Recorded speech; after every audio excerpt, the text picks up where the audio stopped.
Vamos falar com o nosso Pai. Oremos. Querido Deus e Pai Santo, Deus, nós te damos graça, Paizinho, porque nós estamos aqui neste momento no mesmo propósito, Pai, de honrar e glorificar a Tua santa palavra. Nós queremos aprender mais e mais todos os dias, Senhor, da Tua palavra, para podermos levá-la à frente. Deus, que o Senhor esteja abençoando os Teus filhos que já se encontram aqui nesta manhã. E queremos te pedir, Senhor, que o Senhor vá e incomode aqueles que ainda estão, nesse momento, sem saber se vem ou não vem à escola bíblica. Traga-o, Senhor, debaixo da Tua proteção, que eles sintam esse desejo de estar juntamente com toda a igreja para aprender mais e mais a Tua palavra. Usa cada professor, que nós venhamos, Senhor, a estar passando somente o que vier de Ti. E que o Senhor dê entendimento para cada aluno também dessa escola bíblica. No santo nome de Jesus nós te oramos. Amém. Vamos fazer uma leitura ainda de pé no Salmo 127. E eu gostaria muito que, ao passar, nós vamos ler todos juntos. Não está passando, deixa para lá. Então, nós vamos ler o Salmo 127, eu ia ler com todo mundo. Parece que deu certo. Vamos lá? Todo mundo. Quando eu digo assim, todo mundo, aí você não fica caladinho, não. Vamos lá? Se não for o Senhor, o construtor da casa, será inútil trabalhar na construção. Se não é o Senhor que vigia a cidade, será inútil a sentinela montar guarda. Será inútil levantar cedo e dormir tarde, trabalhando arduamente por alimento. O Senhor concede o sono àqueles a quem ama. Os filhos são herança do Senhor, uma recompensa para quem lhe dá. Como flechas, como é feliz o homem cuja aljava está cheia deles. Não será humilhado quando enfrentar seus inimigos no tribunal. Amém? Se você observar, nós já demos início ao mês da família, com o Salmo 127. Podem sentar, meus irmãos. Então, todo esse mês, nós iremos estar, em nome de Jesus, falando sobre família. Amém? Eu convido, nesse instante, para a dedicação de dízimos e ofertas, o irmão Tiago para louvar o hino 301, Creio e Observar. Na oportunidade, você pode estar devolvendo seus dízimos e ofertando no altar do Senhor.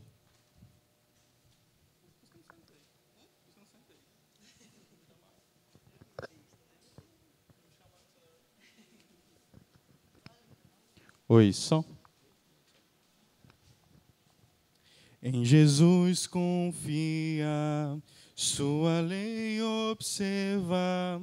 Oh, que gozo, que bênção, que paz. Satisfeitos guarda tudo quando ordena. Alegria perene nos traz. Creio, observa tudo quanto ordena. O fiel obedece ao que Cristo manda. O inimigo falas e a calúnia mordas. Cristo pode desprestigiar. Nem tristeza, nem dor, nem intriga maior poderão ao fiel abalar. Creio, observa tudo quanto ordena. O fiel obedece ao que Cristo manda. Amém. Amém. Eu gostaria, nesse instante, que de onde você estiver, fique de pé e faça uma oração agradecendo os dízimos e as ofertas e pedindo as bênçãos para o Senhor. Não é você, não. Eu vou dizer ainda. Deixa a irmã Benedita entrar. Eita. Bote ali força para a irmã Benedita. Ela conseguiu. Amém. Irmã Francilene, você pode ficar de pé e fazer uma oração?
Amém. Como à noite alguns irmãos não vão estar aqui, deixa só eu comunicar que no próximo domingo, mesmo horário do nosso culto, às 18 horas, nós teremos aqui, em nome de Jesus, o culto da família e também a comemoração ao Dia das Mães. Então, você e sua família estão não só convidados, vocês estão convocados a estarem presentes aqui. Na oportunidade, nós estaremos adorando o nosso Deus juntamente com a nossa família. Amém? Podemos contar com vocês? Eita, amém fraco. Amém? Amém? Glória a Deus. Pastor Marcos, tem a palavra.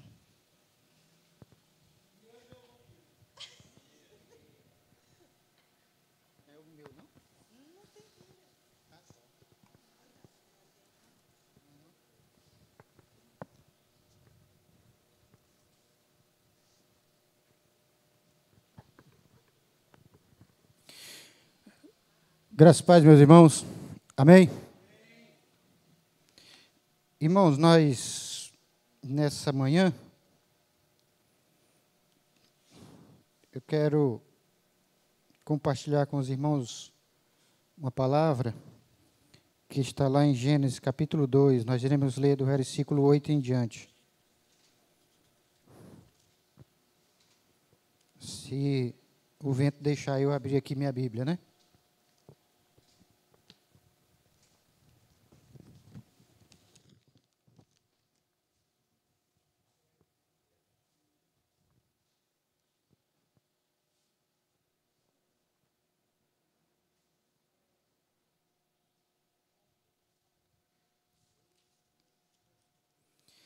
Gênesis capítulo 2, do versículo 8 em diante, até o verso 15. Como é facinho, eu creio que os irmãos já encontraram, né? Primeiro livro da Bíblia. Amém? Diz assim a palavra do Senhor. Ora, o Senhor Deus tinha plantado um jardim no Éden, para os lados do leste, e ali colocou o homem que formara. Então o Senhor Deus fez nascer do solo todo tipo de árvores agradáveis aos olhos e boas para alimento. E no meio do jardim estava a árvore da vida e a árvore do conhecimento do bem e do mal. No Éden nascia um rio que irrigava o jardim e depois se dividia em 4. O nome do primeiro é Pison. Ele percorre toda a terra de Havilá, onde existe ouro. O ouro daquela terra é excelente. Lá também existem o bidélio e a pedra de ônix. O segundo que percorre toda a terra de Cush é o Gion. O terceiro que corre pelo lado leste da Assíria é o Tigre. E o quarto rio é o Eufrates. O Senhor Deus colocou o homem no jardim do Éden para cuidar dele e cultivá-lo. Amém? Vamos orar mais uma vez? Deus Pai, Deus Filho, Deus Espírito Santo. Pai de amor, Pai de bondade, muito obrigado por essa manhã, pelo teu cuidado para com nossas vidas, pela tua palavra, ó Pai, que temos à mão. Obrigado pelo alimento espiritual que o Senhor proporciona a cada um de nós. E nessa manhã que nos reunimos para estudar a tua palavra, queremos te pedir, Pai, que nos ilumine, que fale conosco, que fale ao nosso coração. Assim, meu Pai, nós te oramos. Em nome de Jesus, amém e amém. Não, tá bom. O que percebemos nesse texto é o cuidado de Deus, né, com o ser humano. Deus é o Deus que cuida, né, do ser criado. Adão e Eva, é interessante que o versículo 2 do Gênesis, você já observou que é uma repetição do versículo 1, perdão, o capítulo 2, é uma repetição do capítulo 1. Lá no capítulo 1 é narrado a criação, como Deus cria todas as coisas existentes, mas no capítulo 2 ele começa a destrinchar como foi essa criação, como é essa criação de Deus.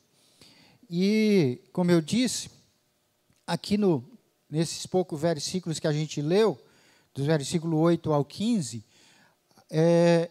Deus é o Deus que cuida, né, da sua criatura, do ser humano criado por Ele mesmo.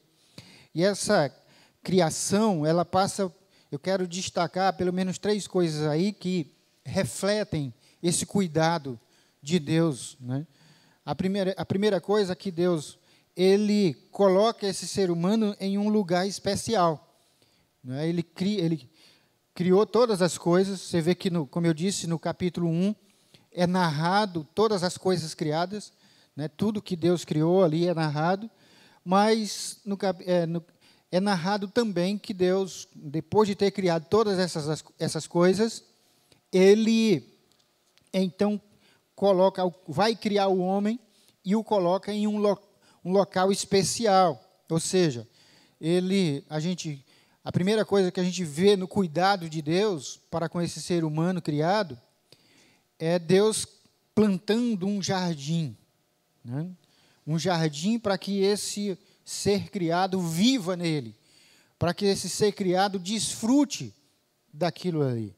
E aí é interessante que nesse jardim, como eu disse, né, o escritor bíblico aí, no caso Moisés, ele apresenta Deus como Deus plantando um jardim, né? Ele vamos dizer, é interessante isso, né? Ele cria o ser humano e ele planta um jardim para que esse ser humano viva nele, né, e cuide daquele jardim ali.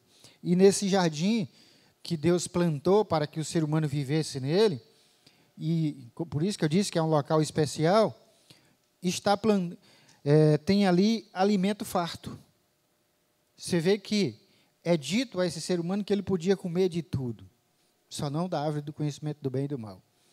É interessante que lá no diálogo, no capítulo 3, porque é interessante isso, olha, o Gênesis, capítulo 1, é narrado a criação. Capítulo 2 repete o capítulo 1, explicando como foi a criação. No capítulo 3 é narrado e está explicado como é que se dá a queda do ser humano. É interessante isso. Então, no jardim há alimento farto. Certamente, se esse homem não tivesse alimento no jardim para comer, talvez se justificasse ele querer ir buscar alimento em outro lugar. Mas havia alimento farto. É interessante quando a gente pensa nisso. Nós hoje, 1º de maio, geralmente os batistas brasileiros, todo mês de maio, que é considerado o mês da família, os batistas geralmente lançam a campanha de oração pelas famílias, com o fim de incentivar as famílias a orarem juntas, né? Com o propósito de fazer com que essas famílias orem juntas, estejam tendo esse momento, né, e aprendam a fazer isso. Mas é interessante quando a gente olha para cá e vendo vamos dizer aqui que Deus providenciou o que o homem necessitava. Hoje a gente pode dizer o seguinte: quanta gente, nós temos a palavra de Deus, que ela é suficiente nas questões espirituais, nas questões de reino de Deus, nas questões de salvação, nas questões de alimento espiritual. A palavra de Deus é suficiente para nos levar a isso, para providenciar isso para nossas vidas. Mas é interessante que algumas pessoas queiram buscar esse alimento espiritual, queiram se satisfazer com coisas que não vai preencher. Como o profeta Jeremias escreve. Ele fala lá de que o povo estava procurando cisternas rotas, que tinham coisa apodrecida dentro. Enquanto que deveriam buscar uma água limpa, eles estavam buscando em poços sujos. A ideia de se contaminar, de buscar isso em outro lugar, de buscar alimento em outras fontes. Quando é interessante isso, quando nós fazemos essa aplicação de que Deus é aquele que providencia aquilo que necessitamos, né? E aí, quando eu estou falando nesse contexto aqui, em questões espirituais, em questões de reino de Deus, em questões de vida no altar do Senhor, a Bíblia tem a resposta para isso. E aí nós podemos, por isso que há muitas pessoas que são fracas na fé. Por quê? Porque buscam alimentar-se, buscam fundamentação para a sua caminhada em outras fontes que não é a palavra de Deus. Tem gente que está atrás de revelação extra-bíblica. Os gurus espirituais que todo dia têm uma revelação extra-bíblica. E aí isso vai levando as pessoas a se acomodarem, sabe? A ficarem insatisfeitos com o estilo de vida que levam. E não é para ser assim com o povo de Deus. Então Deus, esse Deus que é cuidadoso, que cuida da sua criatura, Ele coloca o ser humano em um local, o homem Adão em um local especial, planta um jardim para que esse homem seja satisfeito ali. Né? Há alimento farto, e aí é interessante que ali também, quando fala de alimento, há água em abundância. Pelo menos foi citado 4 rios aqui, não é? 4 rios que estavam ali, que tinham água, né, fluente ali. E aí, nós encontramos, depois de Deus colocar esse homem, essa criação, a sua criatura no jardim, providenciar o alimento, providenciar a água para se refrescar, Deus dá uma tarefa especial, né, para esse homem. No versículo 15, ele dá essa tarefa especial para o ser humano. Né? Deus ordenou que o homem lavrasse, que o homem cuidasse ali.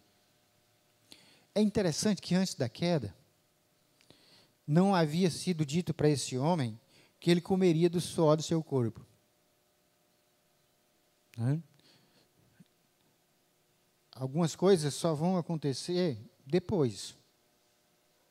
Mas aqui é dado uma determinação para esse homem, uma tarefa para ele. A ideia do cuidado. É interessante que você já prestou atenção que quando nós não nos ocupamos, nós não temos tarefa para fazer, você vê que a gente definha.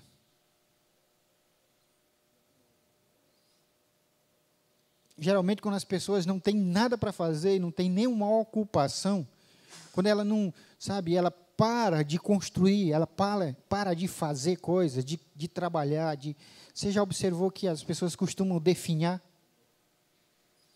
Pega uma pessoa que passou a vida, que passou a vida toda tendo afazeres, e manda essa pessoa ficar quieta, né, sem fazer nada, para ver como ela vai definhar. Ou seja, é implícito isso em nós.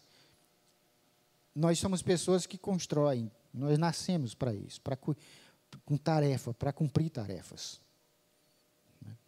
O Senhor dá essa tarefa, né,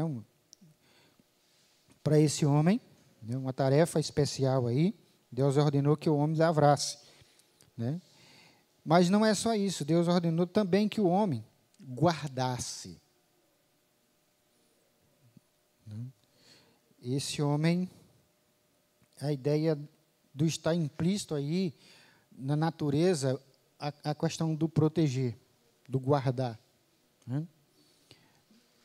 E esse ser humano que foi dito para ele, ele seria ali, né, teria o cajado para, vamos dizer que, reinar sobre a terra. Tanto é que você vai ver que quando Deus cria todos os seres, Ele chama esse homem para dar nome a esses seres.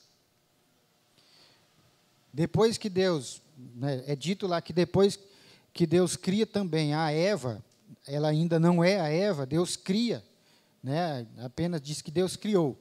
Aí Ele chama o homem, né, e aí o homem vai dizer, né, o nome dela, e aí vai dizer que ela é mulher. Como ele é homem, ela é mulher. Então, você vai ver essa responsabilidade, essa tarefa, essa coisa especial, né, que Deus ordenou ali. E a outra coisa, eu disse que teriam 3 coisas. Um é o lugar especial, o outro é a tarefa especial, e o último, um relacionamento especial. É interessante como o homem no jardim, como o homem lá no paraíso, tinha um relacionamento especial com o seu Criador. É interessante isso. Lá, quando a gente vai ler os primeiros capítulos antes da queda, nos é dito que toda a tardinha Deus vinha e passeava pelo jardim juntamente com o ser criado, com o homem criado. Havia ali um relacionamento especial. Esse relacionamento foi quebrado, né? É interessante que, quando há esse relacionamento especial com Deus, para fazermos uma aplicação, a família, ela é a criação de Deus. Ela foi criada por Deus. E aí, quando nós nos encaixamos nesse relacionamento especial com o nosso Criador, o reflexo vai ser que nós vamos nos relacionar bem também, conjugalmente.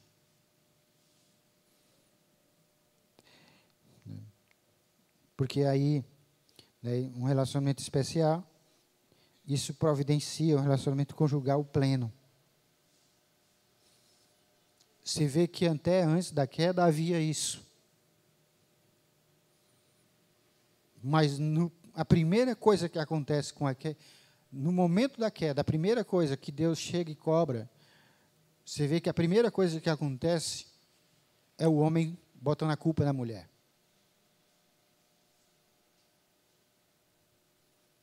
Até então o relacionamento era pleno. Mas na hora que há o pecado, na hora que há a queda, há a transmissão de culpa. O homem culpa a mulher culpa a serpente.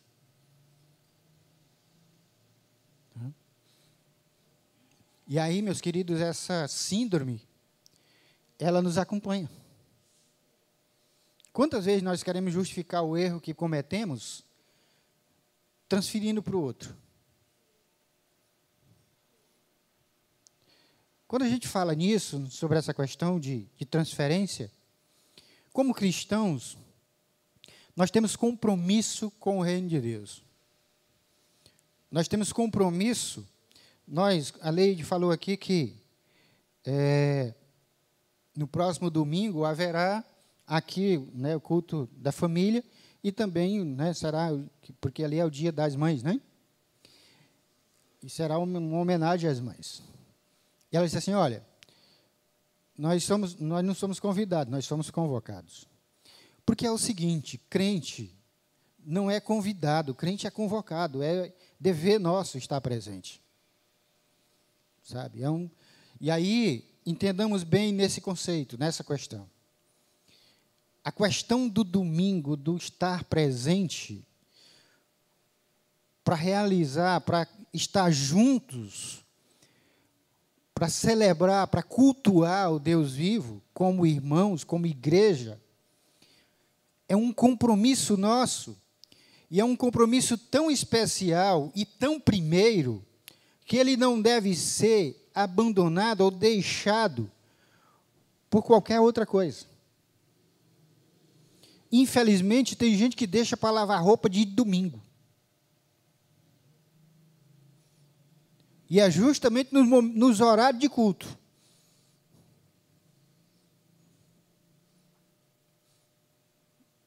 Entende? Ou seja, eu já estou tendencioso a priorizar outras coisas. Que tipo de vida cristã eu quero levar? Quando nós nos entregamos a Cristo, Ele é o Senhor da nossa vida. A ideia de Senhor é que Ele tem a primazia. E como igreja, nós devemos nos preocupar em estar juntos. Porque Ele é o Senhor da nossa vida. Eu devo me alegrar em querer cultuá-lo. Eu devo me alegrar em querer estar junto com meus irmãos para cultuá-lo. E aí, se isso não acontece, se eu não tenho alegria em estar junto, se eu não tenho alegria em cultuar, e eu acho isso natural, eu acho que isso está normal, eu devo estar atento, porque não está normal coisa nenhuma. O que é natural para o cristão? Eu querer cultuar a Deus, querer cultuar, me alegrar em cultuar o Senhor. O que é natural? Eu querer estar junto com meus irmãos, porque eu sei que eles confessam a mesma fé que eu. Eu sei que eles se alegram juntamente comigo.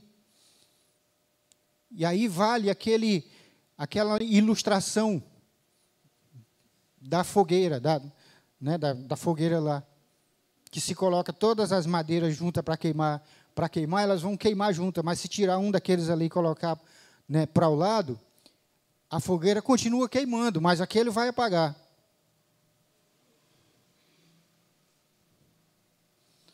É interessante isso.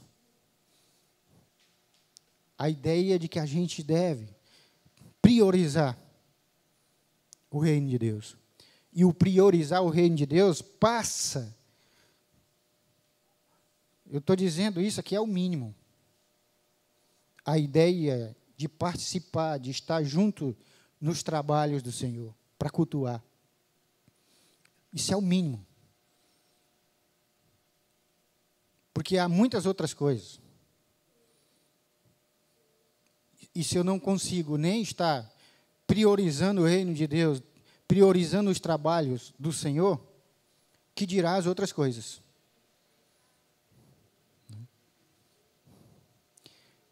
Pastor Gilvan Barbosa, ele diz, pastor da primeira igreja, porque assim, isso que eu estou falando aqui não é uma característica apenas da primeira igreja aqui de José de Freitas, não, é de todas as igrejas. E pastor Gilvan Barbosa, a primeira igreja batista de Teresina, que tem mais de 100 anos, ele diz assim, olha, eu estou aqui pronto para ensinar aquilo que tenho estudado. Eu estou falando isso, meus queridos, porque nas quartas-feiras, quarta-feira passada, a gente está estudando sobre o catolicismo. Estamos estudando sobre o catolicismo, por quê? Eu dei os motivos do porquê estamos estudando sobre o catolicismo. Um deles é porque o catolicismo é a maior religião no Brasil, e é dita que é cristã. Porque o catolicismo tem grande influência no Brasil. E porque o catolicismo, eu ainda não tinha, eu só sabia de um caso que aconteceu no Rio de Janeiro. Mas agora, recentemente, aconteceu bem aqui pertinho da gente. Um pastor se converteu ao catolicismo. Se desconverteu do cristianismo e se converteu ao catolicismo. Ora, se isso aconteceu com ele, é importante a gente informar, a gente ensinar o que é o catolicismo de uma forma bíblica, confrontar ele com a Bíblia, para que os irmãos não corram esse risco. Mas se os irmãos não vêm, como é que vão aprender? Se os irmãos não têm o compromisso de estar aqui, como é que vão aprender?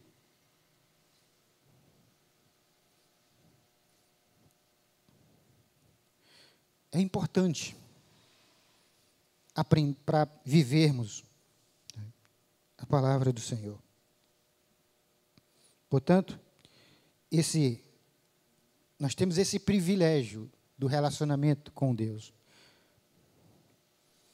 E quanto mais eu me relaciono com esse Deus que me criou e que me salvou, mais eu vou querer estar junto dos meus irmãos que têm isso em comum comigo. Porque é para pulsar essa coisa no meu coração. Sabe? Isso é para estar no meu coração. E aí, meu querido, se não estiver no seu coração, alguma coisa está errada. Porque o natural do cristão que se relaciona com o seu Criador, que se relaciona com Deus, o natural dele é querer estar junto com seus irmãos, é querer cultuar esse Senhor. É querer adorar esse Senhor alegremente. É isso que é natural. Amém? Estão me avisando ali que está na hora de eu passar para as classes, né? Vamos lá. Vamos passar para as classes. Antes de... Eu já avisei. À noite a gente fala um pouquinho mais sobre essa questão, né, desse mês de maio. A gente quer também estar incentivando a igreja a estar orando em família, né, estar ali, a gente vai estar produzindo o material e fazendo, né, todos os dias. E aí eu vou precisar da ajuda de alguns guerreiros de Cristo aí para estar juntos, viu? Para a gente estar fazendo isso. Amém? Vamos ficar de pé para a gente orar para ir para a classe.